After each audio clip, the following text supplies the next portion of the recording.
जी नमस्कार, मैं रूपेश रंजन बासोपट्टी प्रखंड खजौली विधानसभा में कटैया पंचायत स्थित सिराही गांव में है, जहां का मैं मंजर आपको दिखाना चाहता हूं। देखिए बहुत सारे लोग किस प्रकार से अपना यहां पे आने जाने का सफर बनाते हैं। लचका से होकर के जाना पड़ता है। कह सकते हैं ना कि जहां की सिस्टम लाचार होती है, वहां की सड़क सुविधा खराब होती है, वहां की शिक्षा सुविधाएं खराब होती है, वहां की समझदारी खराब होती है। और हम कह सकते हैं यहाँ के जितने भी जनप्रतिनिधि है वो सभी लोग कहीं ना कहीं इन सभी विषयों पे कभी ध्यान नहीं दिए। अगर ध्यान दिए होते तो आज शायद यह स्थिति नहीं देखने को मिलती। आप देख सकते हैं धार में लगभग इतना नदी में पानी है कि अगर पैदल नीचे से सफर करेगा तो कोई व्यक्ति भी डूब सकता है, जिसको तैरने नहीं आएगा। परंतु धन्यवाद है इस गांव का कि यहाँ के लोग अपने जीवन को किसी प्रकार से गुजर बसर करने के लिए यहाँ से सफर तो करते हैं, और सैकड़ों लोगों की डूबने से मौत हो गई है। और मैंने कितने बार इसका अपील किया है कि अगर जहां पे बांस का ये पुल बना हुआ है वहां लोहे का भी पुल बनाया जा सकता है। अगर जब सरकार की पूरी सिस्टम यहां काम नहीं कर पा रही है उस क्षण में, अगर सरकार की सिस्टम काम कर रही हो, केंद्र की हो या राज्य की हो या यहाँ के जनप्रतिनिधि हो या लोकल जनप्रतिनिधि हो, अगर उनका सिस्टम काम कर रहा है तो यहाँ पुल बनना चाहिए। अगर वो नहीं बना रहे तो कहीं ना कहीं उनकी कैसा ना बेवकूफी की एक हद होनी चाहिए, और वो हद पार कर चुके हैं। और जब जब मैं सवाल खड़ा करता हूं जनप्रतिनिधियों के ऊपर, तब तब मुझे उस प्रकार से जवाब आता है जैसे एक जनता को नेता के द्वारा नहीं करना चाहिए। और क्यों मैं कह रहा हूं इस विषय पे मैं बताता हूं। आज मैंने अरुण शंकर प्रसाद जी माननीय खजौली के विधायक, मैंने उनको कमेंट किया था कि सिराही में 300 से 400 बीघा जमीन नहीं पटवन होने की वजह से जल रहा है।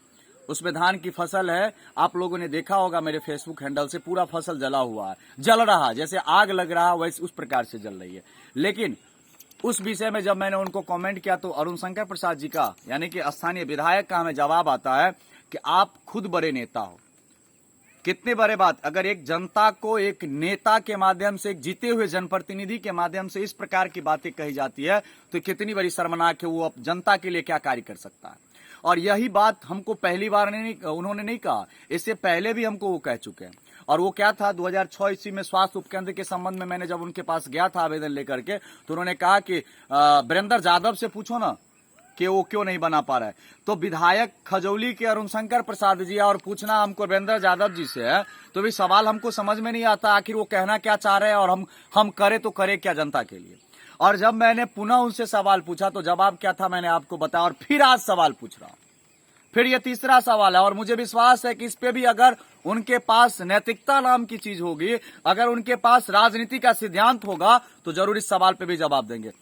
माननीय, ये लचका का पुल कभी आप सफर करके देखो, पता लग जाएगा कि किस प्रकार से यहाँ की जनता इस साइड से उस साइड होती है। अगर आपके अंदर में इस प्रकार की थोड़ी भी सिद्धांत नहीं होगी तो शायद सिराही में जिस प्रकार से आप भोज खाने के लिए आते हैं, सिर्फ भोज खाने आते हैं, ठीक उसी प्रकार से आप आते रहिए। एक दिन सिराही की जनता आपको सदा सदा के लिए भोज खाने के लिए भेज देगी। और सिराही नहीं, खजौली विधानसभा के 3,27,000 आबादी आपको भोज खाने के लिए सदा के लिए भेज देगी, क्योंकि आपका काम है जनप्रतिनिधि या विकास करना।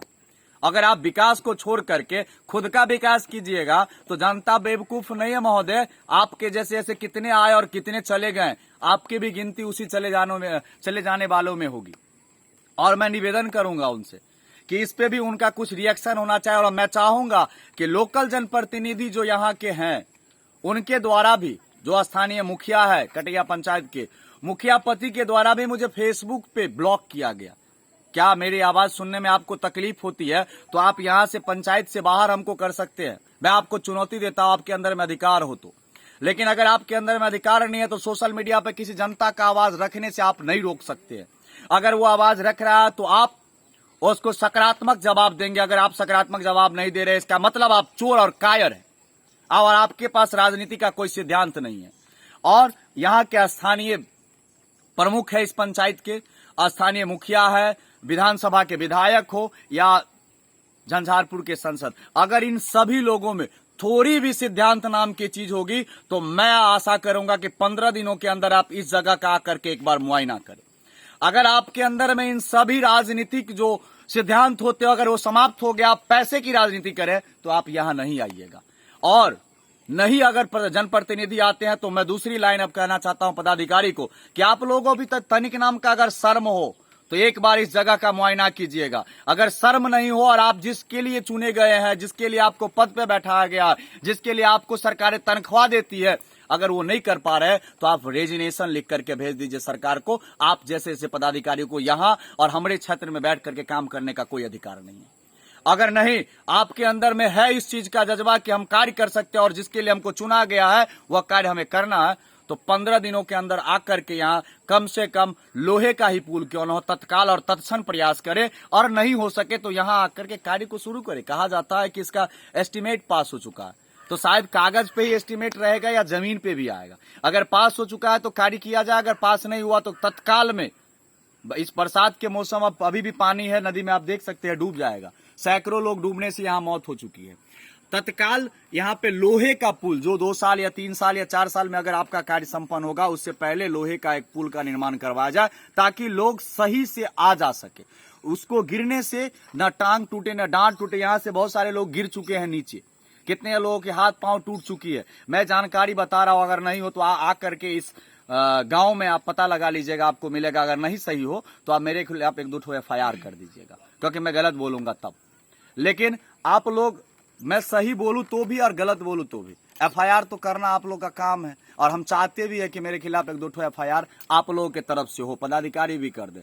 और नहीं तो जयनगर SDO, जिला DM और प्रखंड विकास पदाधिकारी BDO, उनसे मैं निवेदन और आग्रह करूंगा कि एक बार आकर के यथा स्थिति को समझने की कोशिश कीजिए। सबसे पिछड़ा अगर जिला का कोई गांव होगा तो वह गांव सिराही ही है, कटैया पंचायत के अंतर्गत। आकर के देखिए ढेरों सारी मुद्दाएं हैं जो यहाँ पड़ रही है, और किसान लाचार विचार, और यहाँ के लोग, यहाँ की जनता परेशान है। आप देखिए क्या स्थिति है। तो सबसे पहले सिराही दौड़ो। जो जिस व्यवस्था से वो आ रहे हैं वो आपको समझ में आ जाएगा कि एक बूढ़े अगर यहाँ से वो नीचे गिरे तो शायद क्या हो जाएगा, इसका अंदाज लगा पाना मुश्किल है। देखिए किस प्रकार से साइकिल लेकर के अगर यहीं पे लोहे का पुल हो तो शायद अच्छा रहेगा। इस दशा में उनको नहीं गुजरना पड़ेगा और हमेशा मौत से और जीवन से नहीं खेलना पड़ेगा। लेकिन स्थानीय विधायक को इस विषय में तनिक भी कोई समझ नहीं। अगर समझ होती तो मेरे जैसे सवालों को वो इस प्रकार से जवाब नहीं देते कि आप बहुत बड़े नेता हैं। मैं नेता हूं या मैं जनता का बेटा हूं वो वक्त बताएगा, लेकिन आप क्या है वो अभी आपको आपके कमेंट से पता चलता है कि आपके अंदर में समाज के विकास के लिए कोई पहलू नहीं बाकी, और समाज का विकास आप नहीं करना चाहते। क्या खजौली विधानसभा के चुनाव में 2020 में सिराही की जनता ने आपको वोट नहीं दिया? अगर वोट दिया हो तो उस अधिकार के लिए भी हम आपको कह रहे हैं, वो मेरा अधिकार है और इस समाज का अधिकार है कि आपसे वो कार्य करवाए। वो आप अगर सीधे से नहीं सुनोगे तो हाथ पकड़ के कार्य कर, क्योंकि जनता महान है और जनता ही मालिक है। इस चीज को आपको दिमाग में रख करके चलना होगा। और जनता जब चाहती है तो नीचे से ऊपर उठाने का समय नहीं देती और ऊपर से नीचे गिराने का वक्त नहीं लगता। इसीलिए एक चीज याद रखिएगा, मैं सच्चाई के लिए बोल रहा हूं। अगर सच्चाई बोलना बागी है, सच्चाई बोलनी अगर बगावत है तो समझो मैं बागी हूं। मुझे फर्क नहीं पड़ने वाला है कि दुनिया क्या सोचेगी और दुनिया मेरे खिलाफ क्या कार्य कर सकती है। मेरा काम है सही बोलना, और सही बोलने के लिए कुछ भी हो हर परिणाम भुगतने के लिए तैयार है। जय हिंद, जय भारत।